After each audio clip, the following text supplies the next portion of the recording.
نہ ہی تم میں سے کوئی کسی دوسرے کی غیبت کرے۔ اب غیبت کیا ہے؟ کسی شخص کی غیر موجودگی میں اس کی کوئی برائی بیان کرنا، یہ غیبت ہے۔ یہ ہے اس کی ٹیکنیکل ڈیفینیشن۔ لیکن یہاں بھی جان لیجئے ہر غیبت غلط نہیں ہے۔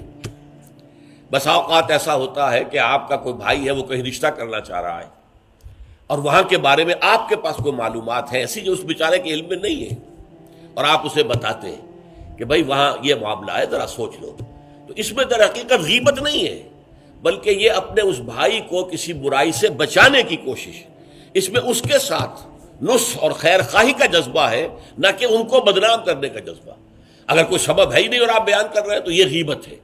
لیکن اگر معاملہ اس طرح کا ہے تو ظاہر بات ہے اسی طریقے سے کوئی کسی قوم کے رہنما ہیں اور بڑی شخصیتیں ہیں، اب ان کے بارے میں یہ ہے کہ پبلک میں اگر آپ کو ان پر تنقید کرنی پڑے تو اس کے اندر بھی دیکھا جائے گا کہ وہاں اس کا ہونا ضروری نہیں ہے، وہ تنقید جو ہے آپ ملک اور قوم کی مصلحت میں کر رہے ہیں۔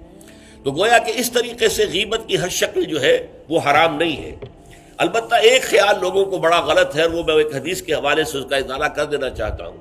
یہ حضور سے سوال کیا گیا کہ پوچھا گیا کہ غیبت کیا ہے۔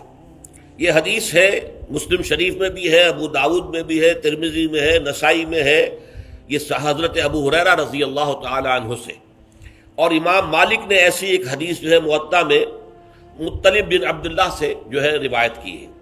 حضور سے پوچھا گیا کہ غیبت کیا ہے، آپ نے فرمایا ذکرو کا اخاک بما یکرہ، تمہارا اپنے بھائی کا تذکرہ کرنا کسی ایسے اعتبار سے جو اسے ناپسند ہو۔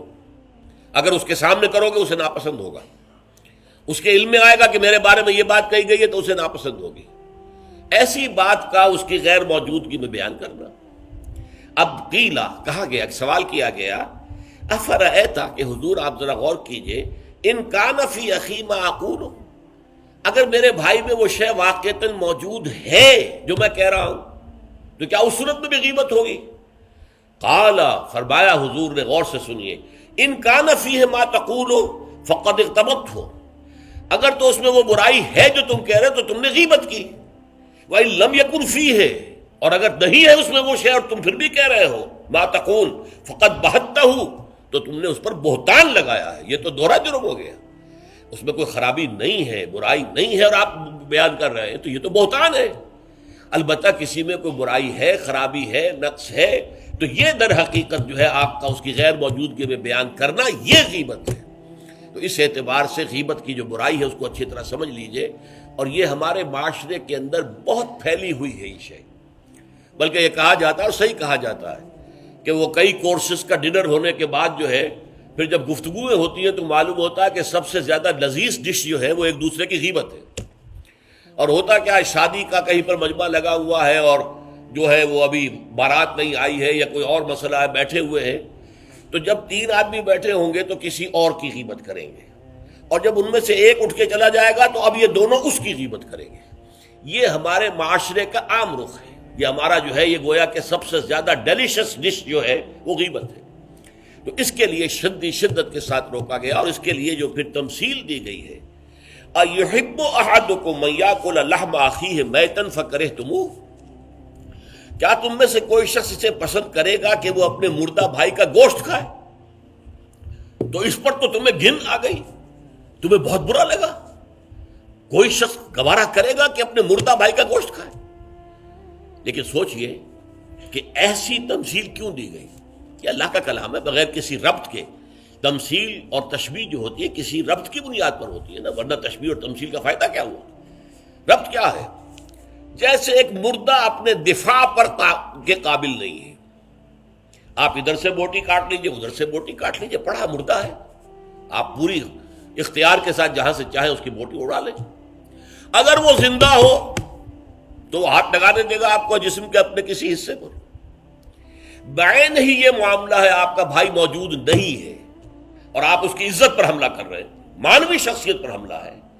اس جسم کی نسبت مانوی شخصیت زیادہ قیمتی ہے، زیادہ اہم ہے۔ آپ اس کی مانوی شخصیت پر، اس کی عزت پر حملہ کر رہے ہیں، اور وہ قادر نہیں ہے دفاع کرنے پر۔ اگر وہ ہوتا اور بات کرتے، اور یہ چیز پسندیدہ ہے، اگر آپ پبلک کے اندر اس کے منہ پر کہیے بات تو معلوم ہوگا بلکہ اس میں جو پسندیدہ ترین بات ہے وہ یہ ہے کہ کسی بھائی کا کوئی عیب ہے، علیحدگی میں جا کر بتاؤ، بھائی تمہارے اندر مجھے یہ نقص نظر آ رہا ہے، برا نہ ماننا، میں نے تمہاری اصلاح کے لیے کہا ہے، مجھے تم سے کوئی قد نہیں ہے، دشمنی نہیں ہے۔ یہ نہایت پسندیدہ بات ہے۔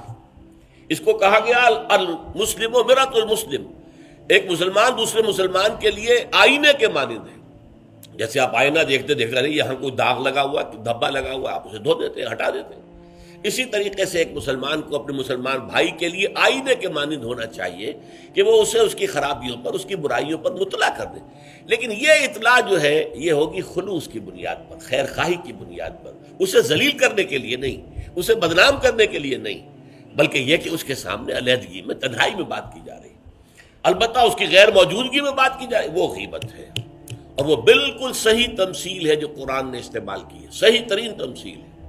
اَيُحِبُّ أَحَدُكُمْ أَن يَأْكُلَ لَحْمَ أَخِيهِ مَيْتًا فَكَرِهْتُمُوهُ، کیا تم میں سے کوئی شخص پسند کرے گا اپنے مردہ بھائی کا گوشت کھائے؟ بالکل اسی طریقے سے وہ تمہارا بھائی جو محفل میں نہیں ہے، وہ اپنی عزت کے دفاع پر قادر نہیں ہے۔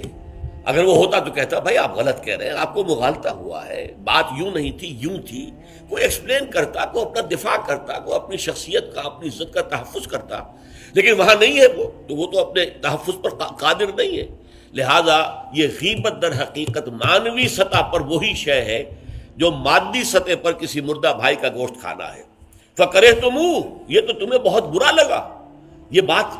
بلکہ اکثر لوگ کہیں گے کہ ایسی مثالیں جو ہیں، کیا ماذا اراد اللہ بہذا مسئلہ، ایسی تمثیل دینا، کہیں گدھے کی تمثیل دی گئی ہے قرآن مجید میں، وہ یہودی جن کے اوپر تورات کا تو بار تو لدا ہوا ہے، تورات پر عمل نہیں کرتے، تو ان کی مثال کیا ہے؟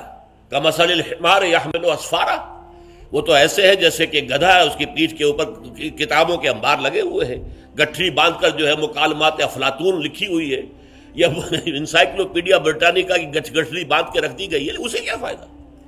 اسی طرح سورہ اعراف میں کتے کی مثال دی گئی ہے، کہیں بچھر کی مثال دی گئی ہے، کہیں بکری کی مثال دی گئی ہے۔